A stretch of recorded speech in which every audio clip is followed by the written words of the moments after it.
오늘 이 아침 우리에게 주시는 하나님의 말씀 신약성경 마가복음 1장 16절에서 20절의 말씀이 되겠습니다. 1장 16절에서 20절에 있는 말씀 한 목소리로 합독하시겠습니다. 갈릴리 해변으로 지나가시다가 시몬과 그 형제 안드레가 바다에 금을 던진 것을 보시니 그들은 어부라. 예수께서 이르시되 나를 따라오라. 내가 너희로 사람을 낚는 어부가 되게 하리라 하시니 곧 그물을 버려두고 따르니라.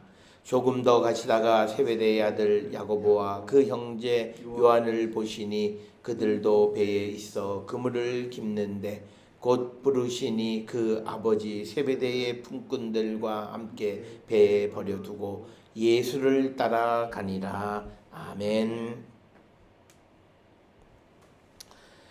오늘 우리가 함께 읽은 마가복음 1장 16절로부터 20절에 있는 이 말씀은 마태복음 4장 18절에서 22절이나 누가복음 5장 1절부터 11절에 예수님의 제자를 부르시는 첫 제자들을 부르시는 그 광경을 기록하고 있고 세 복음서의 기본적인 그런 분위기는 거의 같은 맥락의 말씀을 우리에게 주십니다.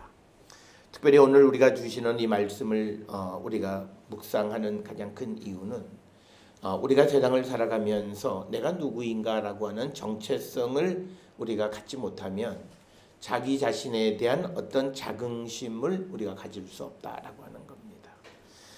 특별히 우리가 자기 자신을 귀하게 여기지 않는 사람은 결국은 자기 자신의 존재 가치를 제대로 파악하지 못하고 그래서 우리가 결국은 여러 가지 어려움에 직면하는 것들을 많이 보고 있습니다.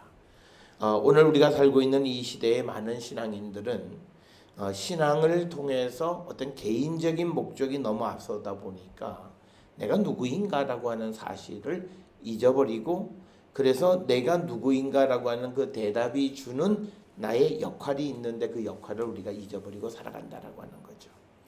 많은 사람들은 예수를 믿으면서 일단 자신에게 있는 여러 가지 어려운 문제가 있으면 그 문제를 해결해 보고 싶고 또 병 가운데 있는 사람은 병이 낫고 싶고 또 여러 가지 원하는 바가 있는 사람은 그것을 이루고 싶은 마음 때문에 내가 믿음을 갖고 그리고 내가 예수를 믿는다라고 하는 것 그리고 내가 예수를 따라간다라고 하는 것이 갖는 그런 의미가 무엇인지를 깊이 생각하지 않고 우리는 신앙생활을 합니다.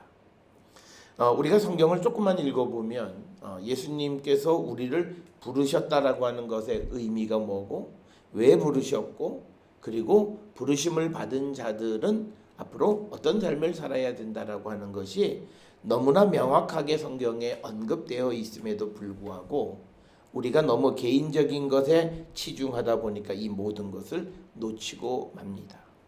그리고 설령 성경을 읽는 사람들도 성경을 읽을지라도 너무 자신의 어떤 그런 목표가 분명하다 보면 다른 것을 보지 못합니다.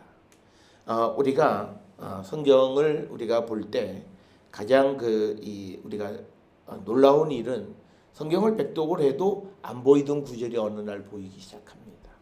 그런 게 성경이에요. 그것은 우리가 뒤집어서 얘기하다 보면 사람은 자기가 가지고 있는 자기 존재의 그 실존적인 상황 속에서 성경을 보는 그런 우리의 제약점이 있다라고 하는 거죠. 그래서 우리가 그것을 벗어날 수 있는 방법이 뭐냐? 그것이 바로 사람들은 흔히 이렇게 얘기해요. 어떻게 사람이 객관적일 수 있느냐? 그런데 우리가 신앙 안에서 객관적일 수 있는 것이 바로 성령 안에서 성경을 보는 겁니다.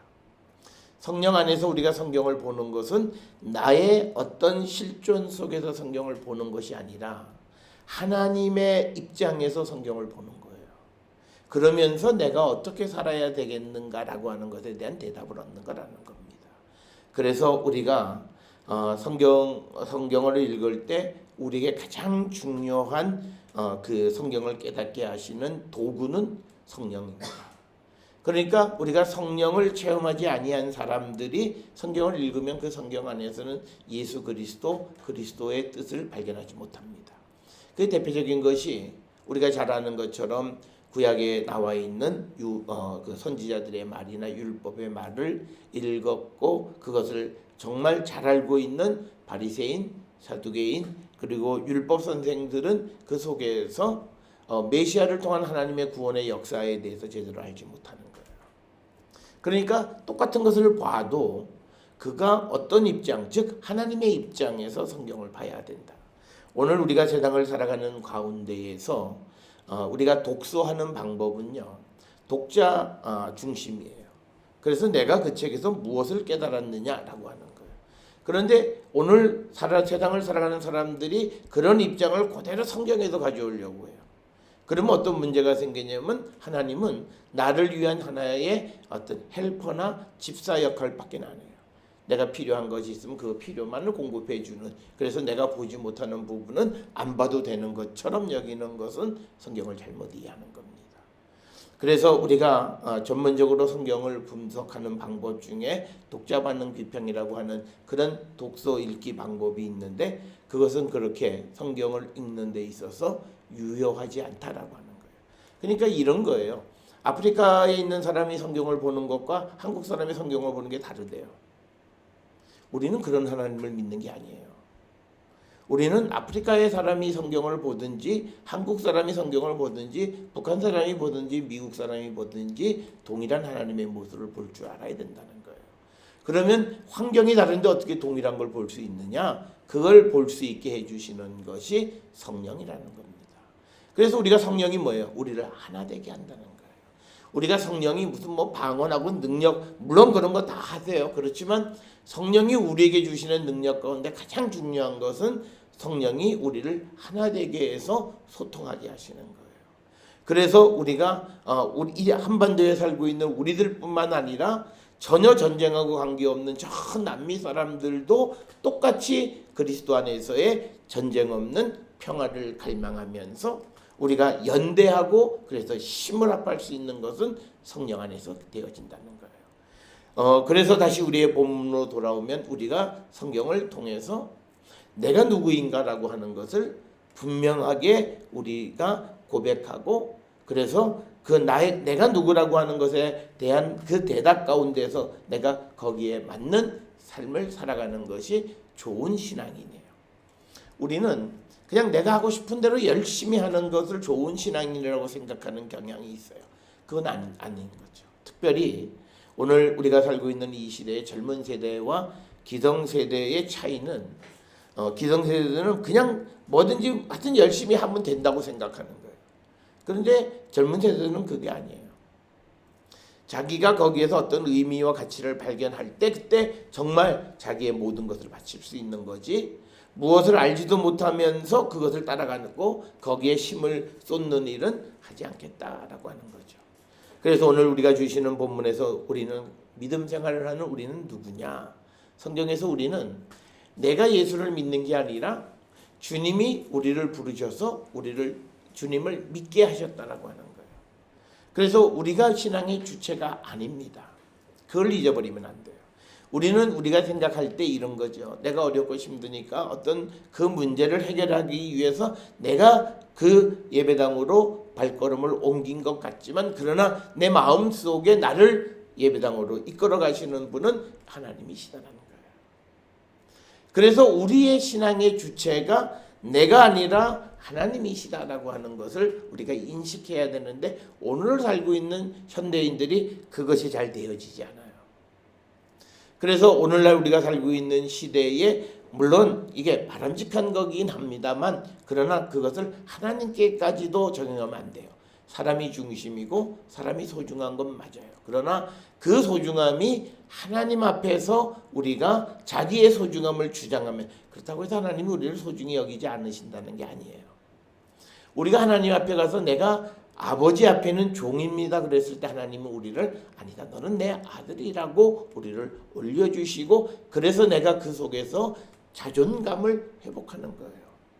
오늘 우리가 믿음을 살면서 믿음의 삶을 살아가면서 성도들이 사실은 이 원리적인 가장 베이직한 것이 형성이 되어지면 우리가 흔히 말하는 예수 믿는 사람은 정신병자가 있으면 안 돼요. 우울증 환자가 있으면 안 돼요. 내가 누군가를 내 자신의 존재 가치를 찾지 못해서 내가 우울하게 생각하고 그래서 심지어는 자살까지 행하는 일이 있으면 안 된다는 거예요. 그거는요 우리가 그가 믿음을 바르게 갖지 않았기 때문에 그런 일들이 벌어져요. 내가 믿음을 바르게 갖는다는 건 뭐냐면 오늘 주시는 본문의 말씀에서 예수님께서 사람을 부르시는데 부르시면서 첫 번째 하시는 말씀이 뭐냐면 사람을 낚는 어부가 되게 할 것이다라는 거예요.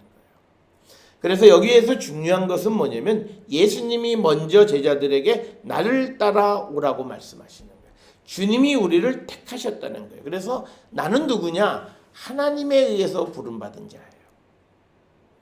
그리고 하나님이 나를 택하셨다는 거예요.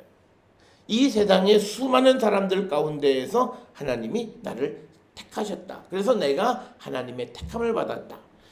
우리가 택함을 받았다라고 하는 말은 내가 존귀한 자라고 하는 것을 나타내는 거예요. 우리가 조선시대 때에 왕이 결혼을 할 때 보면 팔도에 있는 아주 아름다운 여인들을 다 모아놓고 거기에서 간택을 해요. 딱 한 사람을 선택하는 거예요. 그러면 선택을 받았다라고 하는 말의 의미는 뭐냐면 그 여인은 조선에서 가장 아름답고 귀한 여인으로서 국모의 역할을 감당할 만하다는 거예요. 그러면 하나님께서 오늘 주시는 이 17절에서 이 시몬과 그 형제 안드레를 보고 나를 따르라고 주님이 그를 부르셔서 그를 택하셨다라고 하는 것은 그를 그 지역에서 가장 귀하게 여기시고 그를 택하셨다라고 하는 거예요. 그래서 우리가 믿음을 가졌다라고 하는 것은 내가 하나님께 선택받았다는 거예요. 내가 하나님을 선택한 것이 아니라는 거예요. 그러니까 뭐냐면 우리가 내가 주체가 되는 삶을 살아가다 보니까 우리가 소중한 걸 놓쳐요. 내가 하나님께로부터 택함 받은 존귀한 자라고 하는 그 생각을 잃어버리고 살아간다는 거예요. 그러니까 우리는 나의 존재 가치를 자꾸 다른 데서 찾으려고 해요. 이미 내가 믿음의 삶을 살아가면서 하나님이 나를 택해 주시는 그것이 내게는 이루 말할 수 없는 가장 소중한 그런 존재 가치를 드러내는 것임에도 불구하고 우리는 그것을 깨닫지 못하는 거예요. 그래서 우리가 내가 누구냐라고 하는 그런 고민을 많이 하는 분들이 많아요. 그러나 우리가 주님에게 부름을 받았다라고 하는 것, 그것은 바로 우리가 주님에게는 가장 존귀한 자라고 하는 그런 의미예요. 그리고 존귀하다라고 하는 것을 넘어서서 뭐냐면 주님이 우리가 필요하시다는 거예요. 그러니까 우리는 세상을 살아가면서 세상 속에서 내 존재 가치, 내가 세상에 필요한 사람, 내가 이 세상에 꼭 있어야 할 사람으로서 자기 자신의 자리매김을 하고 싶어하고 그것을 우리가 얻는 사람은, 그것을 찾은 사람은 사회 속에서 열심히 살아가고 재밌게 인생을 살아요. 그런데 그것을 깨닫지 못한 사람은 아무리 좋은 직장에서 아무리 우리가 다 남부러운 일을 한다고 해도 거기에서 기쁨을 얻지 못해요. 그런데 우리는 하나님의 나라에, 이 땅에 하나님의 나라를 건설하는데 하나님이 꼭 필요한 자로 나를 택하셨다는 거예요. 나는 그만큼 소중한 존재. 그래서 내가 교회를 나와서 예수를 믿게 되어진 그 순간이 이미 하나님께서 나의 존재를 인정하셨다는 거예요. 그 인식이 우리에게 있어야 되는 겁니다. 그래서 우리는 나의 존재의 가치를 세상에서 찾는 것이 아니라 하나님과의 관계 속에서 찾는 거예요. 그래서 어제도 말씀을 드렸듯이 우리가 교회가 나에게 어떤 일을 부탁할 때 그 부탁은 하나님께서 이 세상의 역사를 이끌어 가시는 그 순간 그 도움이 필요해서 우리에게 요청하신 거예요. 그런데 우리가 그걸 거절하면 하나님은 그 일을 이루기 위해서 다른 사람을 통해서 그 일을 이루세요. 그래서 우리가 나에게 어떤 기회가 올 때 그 기회를 우리는 놓치면 안 돼요. 그리고 그 기회는 우리를 가장 소중하게 여기셔서 우리를 부르시는 것이다. 그래서 오늘 주시는 본문의 말씀에 보면 사람을 낚는 어부가 되게 하기 위해서 나를 따라오라고 부르시는 거예요. 그래서 우리는 주님의 부름을 받은 자들이라는 거예요. 하나님에게로 택함 받은 자라는 거예요. 우리가 이 드라마나 이런 데서 보면 왕비를 하나 선택할 때 뭐 노론 소론, 그래서 그 여인이 하나가 간택이 됨으로써 그 가정 전체와 그 가문이 영광이 된다, 그래서 막 거기에서 보이지 않는 그런 어떤 이 갈등이 벌어지는 것들을 우리가 역사에서 보는데, 마찬가지로 우리가 예수님에게 택함을 받아서 하나님의 자녀로서, 사도로서, 제자로서 우리가 택함을 받는 것은 우리의 인생, 우리의 가문, 우리의 삶을 송두리째 바꿔버리는 거예요. 우리가 평민이 왕비가 되면 모든 것이 다 바뀌잖아요. 마찬가지로 우리가 이 땅에 살아가지만 하나님의 자녀가 되고 하나님의 일을 위해서 쓰임받는 사도로, 제자로 부름을 받았다라고 하는 것은 우리의 삶 전체가 바뀌어지는 거예요. 그 전체가 바뀌어지는 것이 바로 우리가 흔히 말하는 복을 받았다는 거예요. 우리가 복 받았다라고 하는 것은 오늘 우리가 살고 있는 이 시대에는 전부 다 물질로만 자꾸 환산해서 복을 생각하는 거예요. 그런데 우리가 받은 복은 뭐냐면 우리의 존재 가치, 그리고 내가 하나님에게 꼭 필요한 자, 그러니까 하나님에게 꼭 필요한 자이니까 하나님이 절대 우리를 버리지 않으세요. 그래서 우리가 이 자존감을 분명히 가지고 우리가 세상을 살아가는 자예요. 그래서 나는 내가 교회를 다니고 내가 예수를 믿기 시작한 그 사건은 내 삶에서 가장 소중하고 귀하고 내 존재의 가치가 가장 높이 상승되어진 것이라는 사실을 우리가 인지하시고, 그래서 감사하는 삶을 살아가는 사람들이 그들이 정말 우리가 예수의 제자의 삶이에요. 그래서 예수의 제자는 항상 기뻐요. 항상 희망이 있어요. 좌절하거나 절망하지 않아요. 어떤 이들은 일이 벌어진 일 때문에 앞에까지 나가지 못하는 사람이, 그 대부분의 사람들이 그래요. 그런데 믿음 있는 사람은 벌어진 일 때문에 앞일을 망치지 않아요. 왜냐하면 그것은 하나님께서 나의 이 뒷일에 잘못되고 어려운 일도 내가 앞으로 가게 하기 위해서 필요한 것으로 생각하는 거예요. 그러니까 이 과거의 나의 실패를 실패로 보지 않고 좌절하거나 절대 절망하지 않고 오히려 그것을 감사한다는 거예요. 그래서 우리가 성경에 보면 우리에게 항상 감사하라, 항상 감사하라.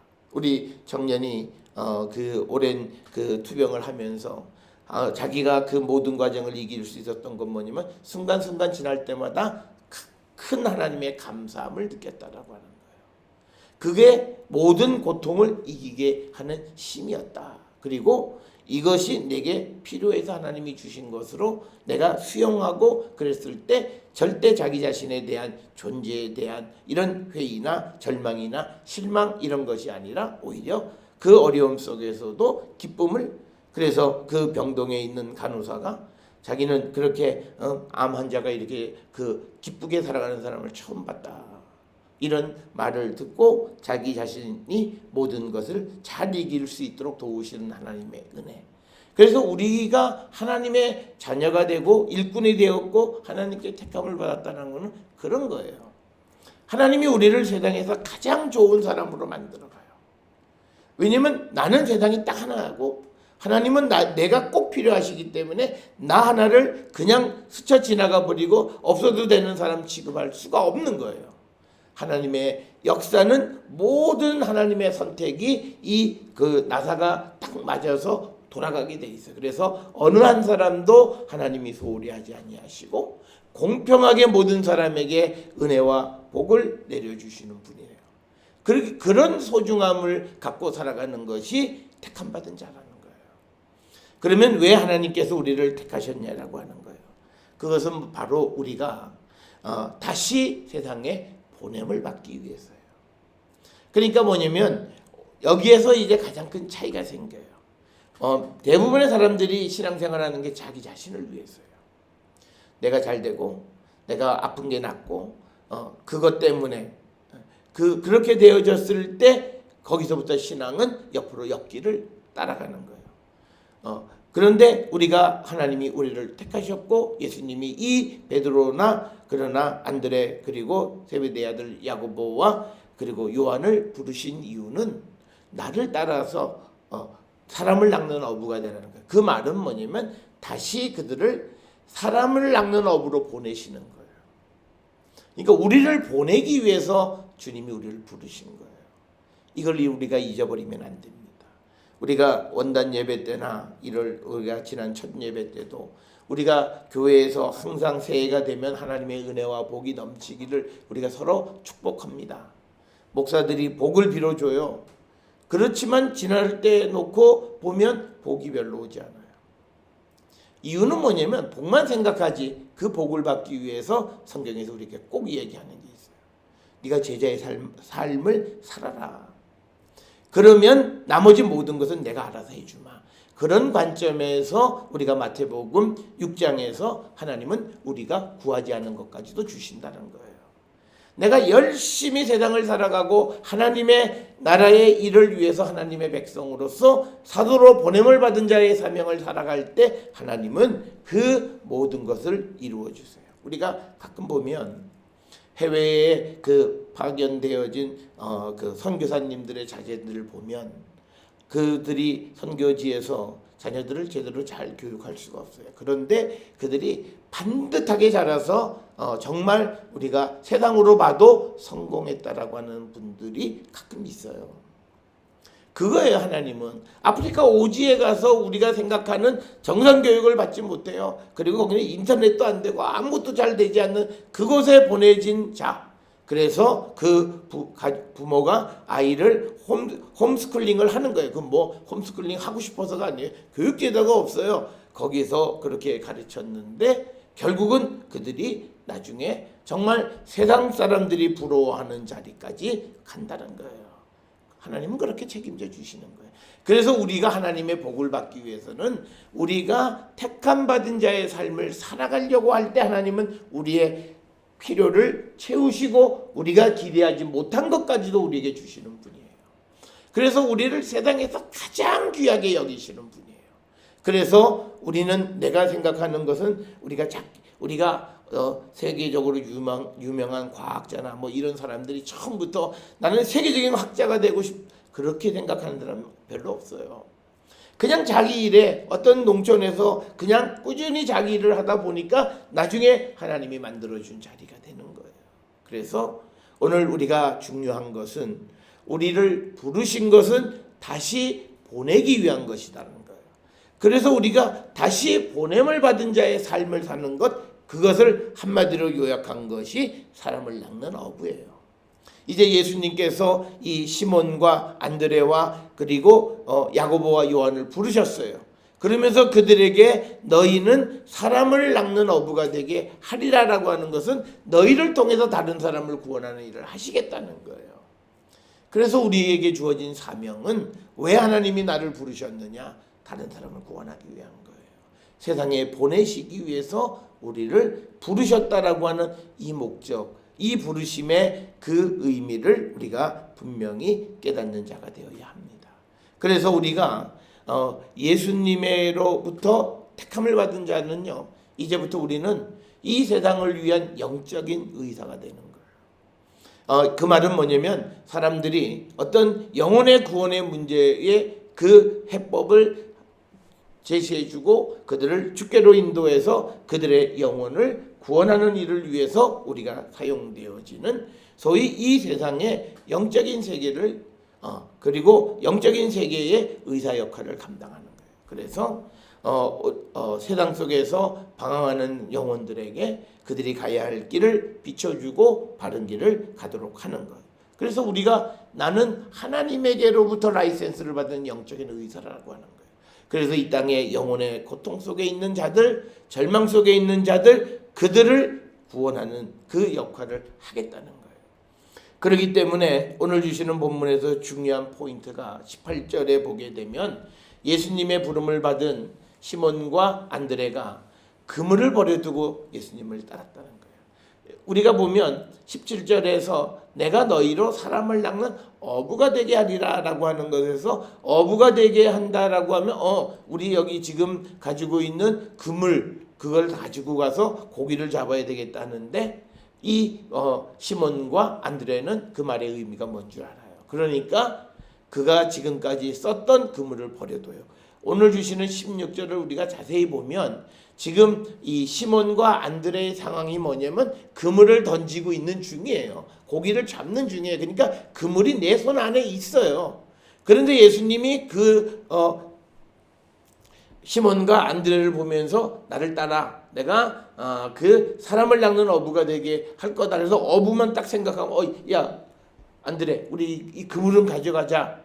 그런데 그게 아니라 사람을 낚는 어부가 되니까 이 그물은 필요가 없는 거예요. 그래서 우리가 예수께 부름을 받은 사람은 세상의 것을 가지고 하나님의 일을 하거나 우리가 부름받은 사명을 감당하는 거 아닙니다. 오늘 우리의 문제는 뭐냐면 자꾸 세상의 것을 가지고 하나님께 영광을 돌리려고 하는 거예요.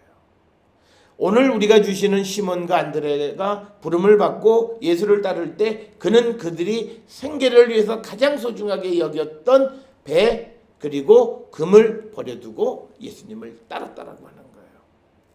그래서 오늘 우리가 부름을 받아서 다시 세상으로 보냄을 받을 때 내가 세상에서 가지고 있던 어떤 것을 가지고 우리가 그 역할을 감당하느냐 그건 아니다라고 하는 거예요. 그래서 오늘 우리는 누구도 예수님의 제자가 될 수 있고 부름받아서 보냄받은 사람이 될 수 있다는 거예요. 내게 필요한 것은 아무것도 없어요. 내게 필요한 건 딱 하나예요. 따름. 예수님이 나를 따르라 했을 때 예수께로 가는 그 따름만 있으면 돼요. 순종하는 것, 말씀을 듣고 즉시 순종하는 것만 있으면 되는 거예요. 부름받은 사람은 그런 거예요. 그래서 우리가 주께로부터 훈련을 받고 말씀을 듣고 또 우리가 성령이 우리에게 임하는 것을 통해서 우리가 그 역할을 감당하는 것이다라고 하는 거예요. 그래서 오늘 우리가 주시는 본문의 말씀, 내가 주님에게 택함받은 자로서 정말 나는 주님을 믿으면서 뭘 가지고 가려고 자꾸 하느냐. 빈손으로 가셔야 돼요. 그래서 예수께서 우리에게 주시는 것을 채워서 그것으로 우리가 주의 일을 해야 돼요. 우리는 100이면 100, 모든 사람은 내가 하는 일을 통해서 하나님께 영광을 돌린다고 하니까 그걸 통해서 영광을 못 돌려요. 우리는 하나님께로부터 받은 것으로 하나님께 영광을 돌릴 수 있는 거예요. 베드로와 안드레가 그물을 버려두고 그리고 그 배 그리고 뒤에 19절 20절에서는 20절에 보면 세베대의 아들 야고보와 요한은 아버지와 그다음에 품꾼들과 함께 배에 버려두고 배도 놓고 갔다는 거예요.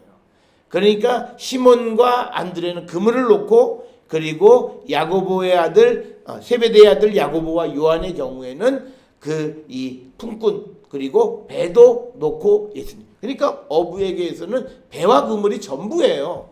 이걸 어떻게 하든지 가져가서 그러면 이 야고보가 아버지한테 아버지 내 예수님이 나 오라고 하는데 나보고 어부가 되게 하신다 그러니 이 그물하고 배 좀 빌려주시오. 내가 예수님 따라다니면서 좀 내가 쓰겠습니다 라고 하는 것이 아니라 내가 세상에서 내가 사용했던 모든 것은 내려놓고 우리가 예수를 따르는 거예요. 그 이유는 간단해요. 오늘 주시는 본문에는 없지만 누가복음 9장에 보면 예수께서 제자들을 불러서 그들에게 권능과 능력과 권위를 주세요. 그러니까 우리가 예수의 택함을 받아서 그 사명을 감당하는 자들은 내가 세상에 가지고 있는 것을 가지고 역할하는 것이 아니라 주님이 우리에게 주시는 능력 그리고 예수께서 우리에게 주시는 권위를 가지고 나가서 우리가 다시 사명을 감당하는 거예요. 그래서 우리가 새벽 예배 때도 말씀을 드렸습니다만 누가복음 9장 1절 2절에 보면 그 제자들에게 귀신을 제어하고 병을 고치는 능력과 권위를 주시고 그래서 제자들이 하나님의 나라를 전파하며 앓는 자를 고치게 하려고 내보내셨다라고 하는 거예요. 보내신 이유가 그거라는 거예요. 그래서 우리에게 필요한 건 뭐냐면 이제 내가 주님에게 택함 받은 자로서 내가 주님에게 갈망하는 것은 주여 주의 능력을 우리에게 그리고 주의 권위를 우리에게 그런데 그것이 내가 세상에서 뭔가가 아니라 하나님의 나라를 전하고 또 고통 가운데 있는 사람들을 구원하는 일에 쓰기 위해서 주님 우리에게 능력을 주시고 우리에게 권위를 허락하여 주시옵소서. 그래서 여러분들이 하나님의 나라를 위해서 복음을 위해서 여러분의 능력을 구하세요. 우리는 하나님 내가 복음을 전해야 되는데 말을 잘 할 줄 모르니 하나님 말할 수 있는 능력을 주시옵소서 구하기보다는요. 나는 이것을 할 수 없으니까 나는 이 능력이 없으니까 못한다고 좌절하는 사람이 훨씬 더 많아요. 그건요 하고 싶은 마음이 없는 거예요. 그러니까 구하지도 않는 거예요. 그러면 구하면 능력과 권위를 주님은 주세요. 그래서 그것을 가지고 나가 사람을 낚는 어부가 되게 우리를 부르셨다라고 하는 것.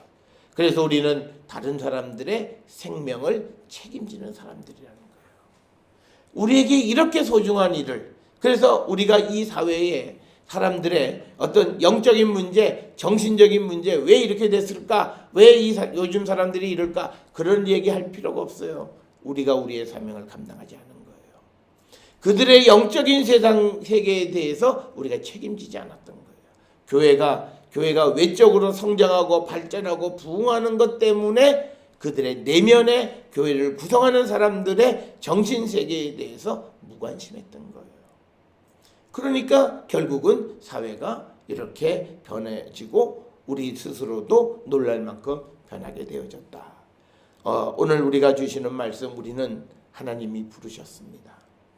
그래서 우리로 하여금 세상의 사람을 낚는 사람들의 생명을 책임지고 그 영혼을 책임지는 중한 사명을 맡겨주셨고 이 사명을 위해서 우리에게 주님은 능력도 주시고 권위도 주시고 모든 것을 할 수 있는 걸 주십니다. 그래서 우리는 내가 가지고 있는 것으로 주의 일을 하려고 하는 것이 아니라 하나님께로부터 주께로부터 받아서 그것을 통해서 우리에게 주어진 사명을 감당하려고 하는 자가 되어야 한다. 좋은 일이긴 합니다만 우리가 보통 보면 의사들은 항상 내가 의술로 또 그리고 어떤 다른 기술을 있는 사람은 내가 가지고 있는 기술로 우리가 그렇게 생각을 합니다. 그러나 그건 본질은 아닙니다. 그건 매개체는 될 수가 있지만 그러나 근본은 주께로부터 받은 능력과 권위로 하나님의 나라를 전파할 줄 알아야 된다라고 하는 거고 그것을 위해서 우리를 택하셨고 우리를 부르셨다라고 하는 거예요. 그래서 우리가 이 소중한 하나님의 나라를 이루어 가는데 귀하게 쓰임을 받는 우리 모든 성도들 내가 이렇게 소중한 자임을 다시 한번 우리가 자각하고 이 하나님 나라의 소중한 자의 사명 그 역할을 다하기를 결단하는 우리 모든 성도들이 될 수 있기를 주의 이름으로 축원합니다.